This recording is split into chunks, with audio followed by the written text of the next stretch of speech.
크리스마스는 말 그대로 그리스도와 페스티벌 마스의 연합합니다. 이게 우리가 미사를 보통 얘기를 하는데요.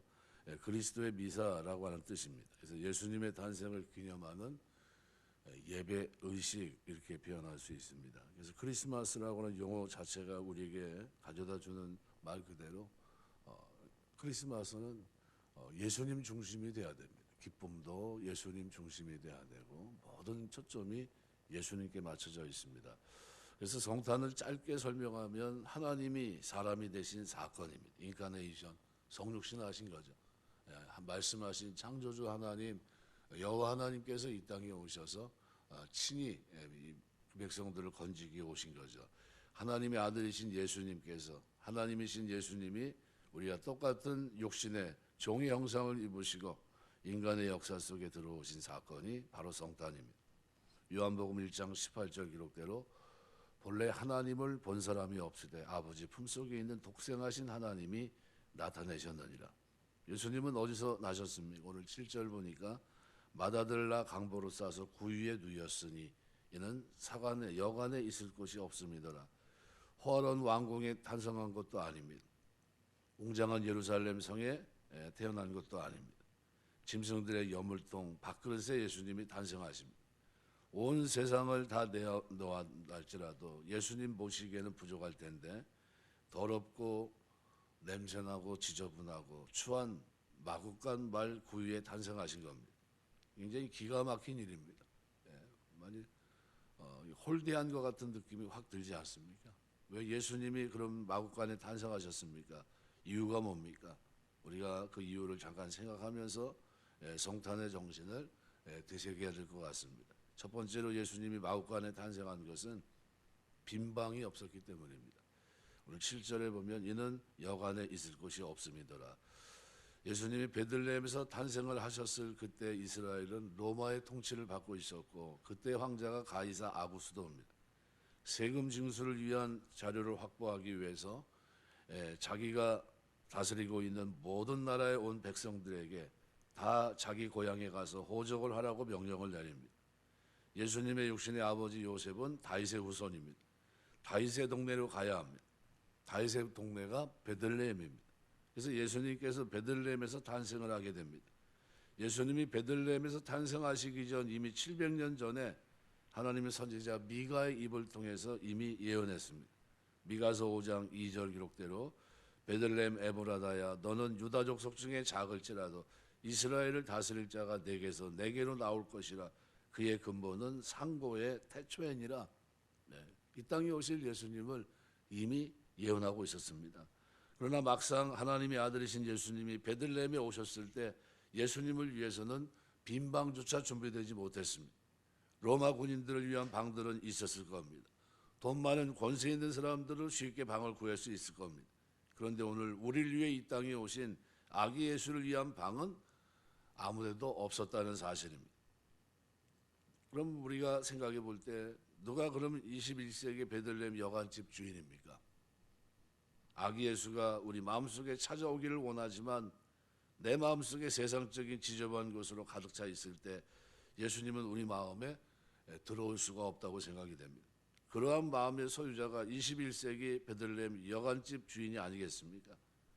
그 옛날 예수님이 베들레헴에서 탄생했을 때 이 비극이 오늘날 다시 한번 되풀이되고 반복되는 일은 결코 우리에게 있어서는 안 될 것입니다.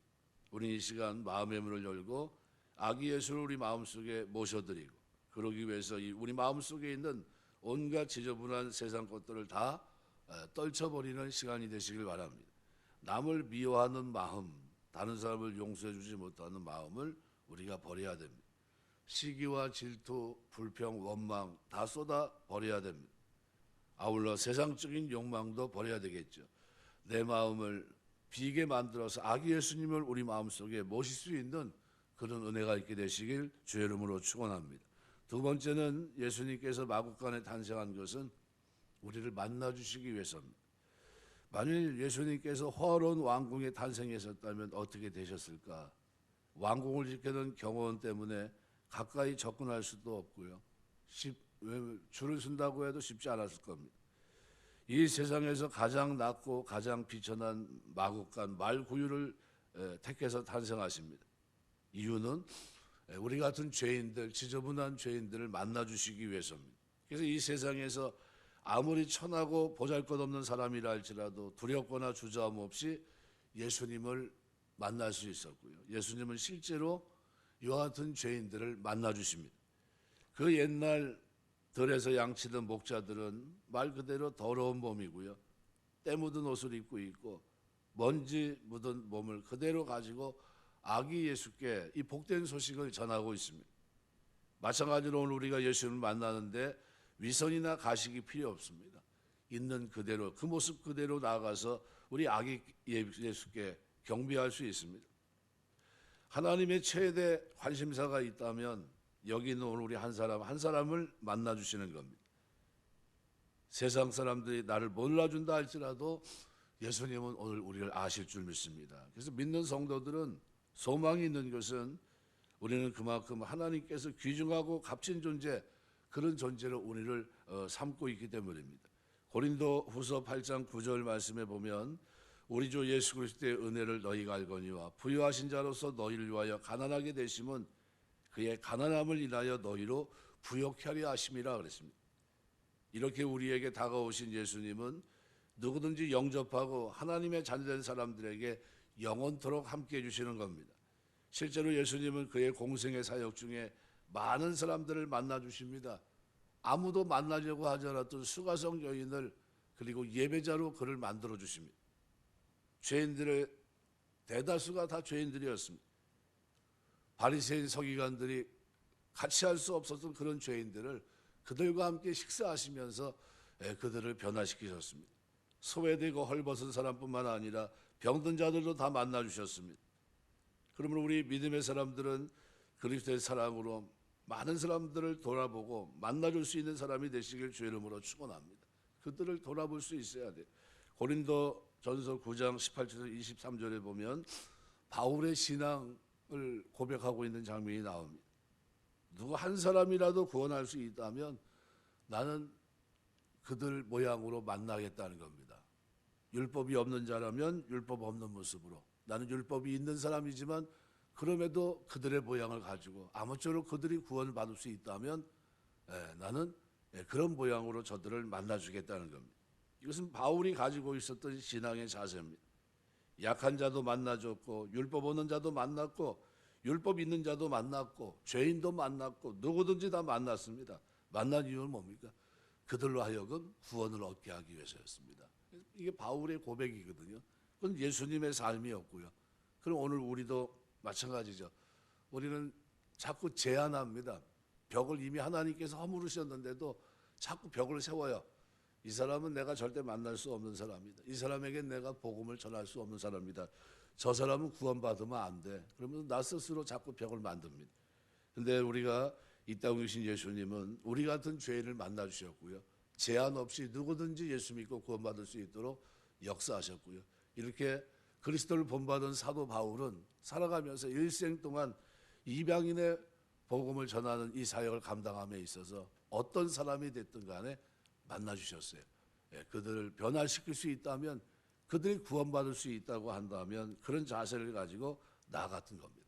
그런 의미로 오늘 우리가 이 땅에 살아가면서 예수님의 삶을 기억하시고요. 이 땅에 오셔서 말구유에 태어나셨고 그의 사역 속에는 이 말 그대로 가장 낮은 자들, 지저분하고 더럽고 가까이 할 수 없는 그들을 만나주시고 그들을 변화시켰다는 사실을 기억하시면서 오늘도 아무쪼록 한 영혼을 구원할 수 있다면 최선을 다하며 우리가 그들을 만나며 나아갈 수 있는 은혜가 있게 되시길 주의 이름으로 축원합니다. 세 번째로는 예수님이 마구간에 탄생하신 것은 우리를 위해 죽으실 하나님의 어린 양으로 오셨기 때문입니다.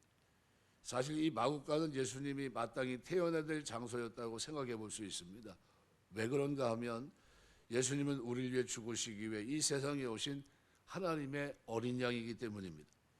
보라, 세상 죄를 지고 가는 하나님의 어린 양이로다. 예수님은 이 세상에 어린 양으로 오셨습니다. 어린 양이 태어나야 될 장소가 어디입니까? 마땅히 짐승의 우리 아니겠습니까? 이 땅에 오셔서 오늘 우리를 위해서 이렇게 하신 겁니다. 교회 입구에 들어오면 보면 별을 이렇게 해놨는데요. 1차 대전 때죠. 세계 1차 대전 때 전쟁터에 나간 군인이 전사하면 그 가정에 깃발을 하나씩 보내줬는데, 깃발은 하얀 천에 별을 수놓아서 장식한 깃발입니다. 깃발을 받은 가정은 창밖에 그것을 내다 거옵니다. 그러면 길을 지나가던 사람들이 그 깃발을 보면서 저 집 아들이 전쟁터에 나가서 우리를 위해 싸우다 죽었구나 하면서 그 가정을 위해 기도하고 애도하고, 뭐 말 그대로 꽃을 갖다 주고 뭐 이런 역할을 했던 겁니다. 해마다 성탄이 되면 성탄의 별이 아름답게 장식이 되어 있습니다. 성탄의 별을 보면서 우리가 느껴야 될 것이 있다면, 우리 하나님도 나를 대신해서 죄 전쟁터의 아들을 보내셔서 잃어버리셨구나, 잃어버리는 줄 뻔히 알면서 그 길을 걷게 하셨고요. 그리고 오늘 우리 하나님도 그 아들 독생자 예수 그리스도를 이 세상에 보내셔서 마침내 새벽별이신 예수님을 잃어버렸던 겁니다. 우리는 성탄의 별을 바라볼 때마다 하나님이 세상을 이처럼 사랑하사 독생자를 주셨으니 하면서 날 위해 하나밖에 없는 독생자 예수를 보내주신 하나님의 사랑에 감사하고 우리가 감격할 수밖에 없는 것입니다.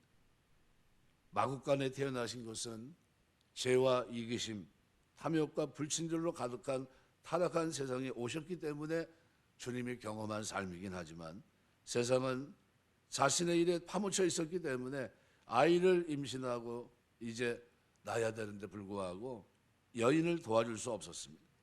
여관을 가진 주인들뿐만 아니라 여관에 기숙하고 있던 그 누구도 해산을 앞둔 여인들에게 방을 마련해 주지 않았고 양보하지 않았습니다. 그 당시 상황을 알고 있던 모든 사람들에게는 돈과 개인적인 안락함이 더 중요했을지 모릅니다.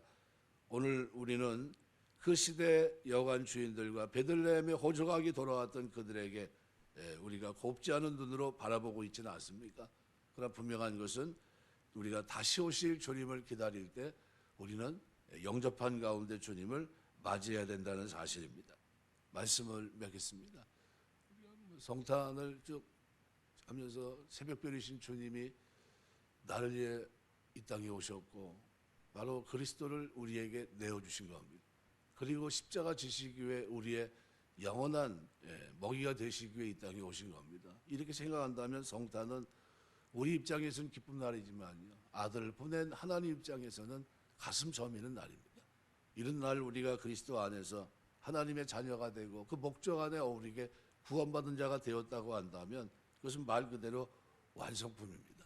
우리가 살아가면서 아직도 구원받지 못한 그들, 누가 봐도 지저분하고 더럽고 추한 그들을 외면한 것이 아니라 나를 만나주시고 오신 주님, 나를 만나서 나를 변화시킨 것처럼 내가 그들을 만나서 그리스도의 사랑을 전하고 그들도 주님 만나는 역사가 있게 하옵소서 하는 마음을 가지고 나가야 될 줄 믿습니다.